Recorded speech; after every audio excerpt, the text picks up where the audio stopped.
Hello guys, நேற்று வந்து ஒரு ப்ராக்டிஸ் கொஸ்டின் கொடுத்துருந்தேன். அதெல்லாம் ட்ரை பண்ணி பார்த்துருப்பீங்கன்னு நினைக்கிறேன். ஸோ இந்த வீடியோவில் வந்து ஒரு 4 HTML பேசிக் டேக்ஸ் பார்த்துட்டு கமெண்ட்ஸ் இன் HTML பற்றியும் ஃபுல்லாக அந்த வீடியோலேயே பார்த்து முடிச்சிடலாம். ஸோ பேசிக் HTMLன்னு நான் 4 சொல்கிறேன். ஸோ வந்துட்டு BR டேக் பற்றி ஃபர்ஸ்ட் நான் சொல்லிடுறேன். BR take is used for next line, அதாவது ஒரு லைனை வந்து பிரேக் பண்ணுறதுக்காக யூஸ் பண்ணுறது. இப்போ நார்மலாக நீங்கள் HTML இப்போ வந்து இந்த ஃபைலை ஓப்பன் பண்ணிக்கிறேன்.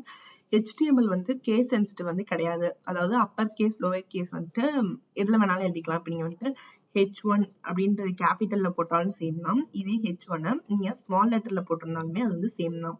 அது வந்து ரெண்டுமே வந்து ஈக்குவலா தான் அது ட்ரீட் பண்ணும். அதே மாதிரி HTMLல இப்போ இங்க ஒரு பேராகிராஃப் நீங்க எழுதுறீங்க. ஃபார் எக்ஸாம்பிள் நான் ஒரு பாய்லர் எடுத்துக்கிறேன். இங்க ஒரு பேராகிராஃப்ல லாரம், இது வந்து ஒரு சாம்பிள் பேராகிராஃப் லாரம் அப்படின்னு போட்டீங்கன்னா VS கோடே உங்களுக்கு வந்து ஜஸ்ட் ஒரு சின்ன பேராகிராஃப் வந்து உங்களுக்கு ரெடி பண்ணி தரும். நார்மலா ஒரு லைன் இருக்க மாதிரி ஒரு பேராகிராஃப். ஸோ பாருங்க, இந்த இதுல இதை நான் இப்ப கீழே கொண்டு வந்துடுறேன். இதையும் இதெல்லாம் கட் பண்ணி கீழே கொண்டு வந்துடுறேன். இது மாதிரி கொண்டு வந்திருக்கேன். இப்ப நம்ம இதை ரன் பண்ணா நம்ம வெப் ப்ரௌசர்ல வந்து ஒரே லைன்ல தான் டிஸ்பிளே ஆகுமே தவிர இது மாதிரி 4 செப்பரேட் லைன்ஸ்ல வந்து டிஸ்பிளே ஆகாது. ஸோ வந்துட்டு இப்ப நான் சேவ் பண்ணிட்டு ரன் பண்ணி காமிக்கிறேன் பாருங்க. பாத்தீங்கன்னா ஃபர்ஸ்ட் லைன் ஃபுல்லா டிஸ்பிளே பண்ணிட்டு இடம் பத்துல இருந்தா அது கீழே வந்திருக்கே தவிர 4 டிஃப்ரெண்டான லைன்ல இதே மாதிரி அது பிரிண்ட் பண்ணல. ஸோ இப்போ இதே மாதிரி எனக்கு பிரிண்ட் பண்ணணும் அப்படின்னா நான் என்ன பண்றது? அதுக்கு தான் நம்ம வந்து பிரேக் லைன் டேக் யூஸ் பண்ணுவோம். அதாவது BR டேக் வந்து HTML யூஸ் பண்ணுவோம். ஸோ ஒரு லைனோட எண்டிங்ல BR அப்படின்றத யூஸ் பண்ணீங்கன்னா அந்த லைனோட அந்த இது பிரேக் ஆகி அடுத்த லைனுக்கு நெக்ஸ்ட் லைன் வந்துடும். ஸோ இங்க நான் ஒரு BR டேக் யூஸ் பண்ணிக்கிறேன். அதே மாதிரி இது பக்கத்துல ஒரு BR டேக். ஸோ இப்போ நான் சேவ் பண்ணிக்கிறேன். லாஸ்ட்ல பாருங்க ஓடிட், இது மாதிரி வார்த்தையெல்லாம் லாஸ்ட்ல முடிஞ்சிருக்கு. வேர்ட்ஸ் எல்லாம் பார்த்துக்கோங்க. ஸோ இதை நான் இப்போ சேவ் பண்ணிட்டு ரன் பண்றேன். பாருங்க அதே மாதிரி இப்போ டிஸ்பிளே ஆகுது. ஸோ இதே மாதிரி லைன் பிரேக்குக்காக நம்ம BR டேக் யூஸ் பண்ணுவோம் HTML-ல. ஸோ இதை பத்தி இதான் ஃபர்ஸ்ட் டேக் நான் வச்சுக்கோங்க. நெக்ஸ்ட் வந்து bold tag, italic tag and underline tag பத்தி பார்க்க போறோம். B டேக் வந்து போல்டு டேக் யூஸ் பண்றேன். இப்போ இந்த லாரம்னு இருக்குல்ல, இதை மட்டும் நான் போல்ட் ஆக்கணும் அப்படின்னா இதுக்கு நம்ம போல்ட் டேக் யூஸ் பண்ணிக்கலாம். சொல்லிட்டு ஸ்டார்டிங்ல B டேக் கொடுத்துக்கிறேன். இந்த B டேக்ல இந்த லோரம் நான் வந்து கட் பண்ணி இந்த போல்டுக்குள்ள நான் பேஸ்ட் பண்ணிக்கிறேன். ஸோ சேவ் பண்ணிட்டு நம்ம வெப் ப்ரௌசரை ரிஃப்ரெஷ் பண்ணி பார்க்கலாம். பாருங்க லோரம்ன்ற அந்த இது மட்டும் போல்டா நம்மளுக்கு தெரியும். ஸோ இதுக்கு தான் நம்ம போல்ட் டேக் யூஸ் பண்றோம். ஏதாவது நம்ம வெப் பேஜ்ல எதையாவது நம்ம போல்டா டிஸ்பிளே பண்றதுக்கு போல்ட் டேக் யூஸ் பண்ணுவோம். என்ன டேக் அப்படின்னு பாத்தீங்கன்னா B டேக், அதாவது ஆங்குலர் பிராக்கெட்குள்ள B போடணும். இப்போ நான் இட்டாலிக் ஸ்டைல எழுதணும் அப்படின்னா I டேக் யூஸ் பண்ணுவோம். ஸோ இந்த சிட் அப்படின்னு இருக்குல்ல, இதை நான் இட்டாலிக்கா மாத்துறேன். ஸோ I டேக் யூஸ் பண்ணிக்கிறேன். ஓப்பனிங் அண்ட் க்ளோசிங் டேக் ரெண்டுமே வந்துருச்சு. ஸோ இதை நான் கட் பண்ணி இந்த டேக் நடுவுல பேஸ்ட் பண்ணிக்கிறேன். ஸோ சேவ் பண்ணிட்டு நம்ம பேஜை ரிஃப்ரெஷ் பண்றேன். பாருங்க சிட் அப்படின்னு இருக்குல்ல, அது மட்டும் இட்டாலிக் ஸ்டைல வந்திருக்கு. இப்போ நான் ஃபர்ஸ்ட் லைன் ஃபுல்லா நான் அண்டர்லைன் பண்ணணும் அப்படின்னா UL டேக் வந்துட்டு அன்னோட லிஸ்ட் யூஸ் பண்ணுவோம். அண்டர்லைனுக்கு ஜஸ்ட் U டேக் மட்டும் தான் யூஸ் பண்ணணும். நல்லா நான் வச்சுக்கோங்க. இப்போ நான் இந்த இடத்துல U டேக் கொடுத்துக்கிறேன். ஸோ இதை நான் ரிமூவ் பண்ணிக்கிறேன். ஸோ இந்த லாஸ்ட்ல வந்துட்டு க்ளோசிங் டேக் நான் யூக்கு கொடுத்துக்கிறேன். இதை நீங்க சேவ் பண்ணிட்டு திருப்பி வந்து பேஜை ரிஃப்ரெஷ் பண்றேன். பாருங்க ஃபர்ஸ்ட் லைன் ஃபுல்லா அண்டர்லைன் ஆயிருக்கும்.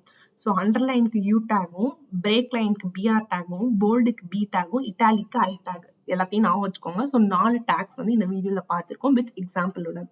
இப்போ கமெண்ட்ஸ் இன் HTML பார்க்கலாம். ஸோ ஃபர்ஸ்ட் வந்து அந்த பேஜ் ஃபுல்லா வந்துட்டு கிளியர் பண்ணிக்கிறேன். ஸோ திருப்பி நம்ம பேசிக் கோட் எடுத்துட்டு டைட்டில்ல நான் கமெண்ட்ஸ் அப்படின்றத வச்சுக்கிறேன். கமெண்ட்ஸ் அப்படின்னு வச்சு சேவ் பண்ணிக்கிறேன். இப்போ நம்ம ஒரு பேராகிராஃப் எழுதலாம். ஹெட்டிங் 1 நம்ம வந்து கொடுத்துக்கலாம். ஹெட்டிங் 1ல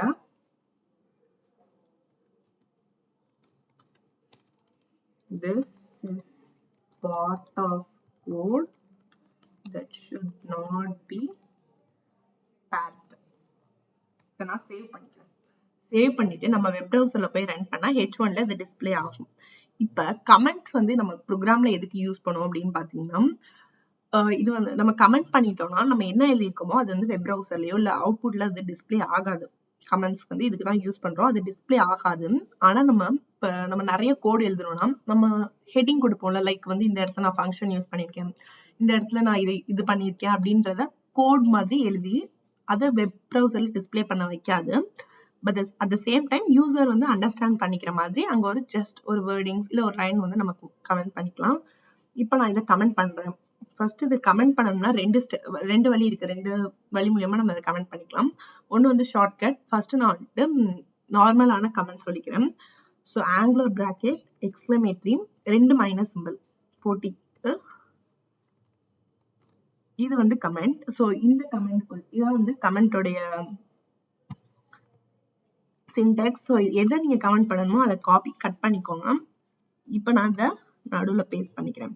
பேஸ்ட் பண்ணி பார்த்தீங்கன்னா இதுக்கு மட்டும் கலர் வந்து டிஸ்பிளே ஆகாது, ஏன்னா அது கமெண்ட்ல இருக்கு. ஸோ வந்து வெப் ப்ரௌசர்ல மட்டும் தான் டிஸ்பிளே ஆகும். இதை நான் பேஜ் ரிஃப்ரெஷ் பண்றேன், பாருங்க காணா போயிடும். இங்க வந்து கமெண்ட் மாதிரி இருக்கு. ஸோ இதை நான் கமெண்ட் பண்ணியிருக்கேன் அப்படின்றது அர்த்தம்.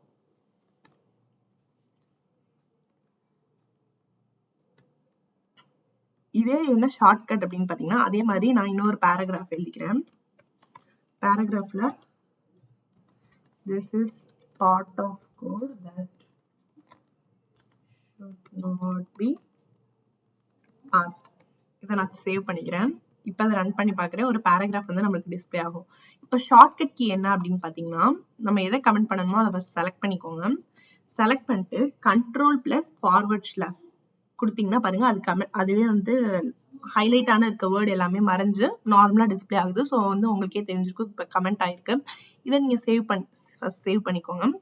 சேவ் பண்ணிட்டு நம்ம ப்ரௌசர்ல போய் ரன் பண்ணி பார்க்கலாம். பாருங்க எல்லாமே மறைஞ்சிருச்சு.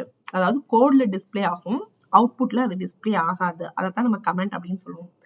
ஸோ இந்த வீடியோல என்னென்ன பார்த்துருக்கோம்னு பார்த்தீங்கன்னா BR டேக் பார்த்துருக்கோம், italic tag, bold tag, underline tag, அதுக்கப்புறம் கமெண்ட்ஸ் இன் HTML பத்தி நான் சொல்லியிருக்கேன். ஸோ இதை பத்தி நீங்க நிறைய தேடி படிக்கணும் அப்படின்னா நீங்க நெட்ல போயிட்டு MDN அப்படின்றத கொடுத்து பாருங்க. MDN HTML அப்படின்னு கொடுங்க. இந்த MDN என்ன அப்படின்னு பாத்தீங்கன்னா பர்சனல் என்சைக்ளோபீடியா ஃபார் டெவலப்மெண்ட். எந்த ஒரு வெப் டெவலப்பரா இருந்தாலும் இந்த MDN வந்து யூஸ் பண்ணுவாங்க. ஸோ இந்த இடத்துல அவங்க எல்லா கான்செப்ட்ஸுமே உங்களுக்கு வந்து எக்ஸ்பிளைன் பண்ணியிருப்பாங்க. ஸோ இதுக்குள்ள போயிட்டு நீங்க இப்போ கமெண்ட்ஸ் பத்தி படிக்க விரும்புனீங்கன்னா இங்க பாருங்க இன்ட்ரோடக்ஷன் டு HTML எல்லாமே இந்த இடத்துல என்னென்ன டேக்ஸ் இருக்கு, ஹெடர் டேக், டைட்டில் டேக், பாடி டேக், ஆர்டிக்கல், வீடியோ டேக் எல்லாமே இந்த இடத்துல இருக்கும். நீங்க அதை பார்த்தே படிச்சுக்கலாம். ஸோ இப்போ for example comments in MDN அப்படின்னு கொடுத்துக்கிறேன். பாருங்க comments in MDN HTML for HTML அப்படின்னு கொடுத்துக்கிறேன். ஸோ HTML கமெண்ட்ஸ் வந்து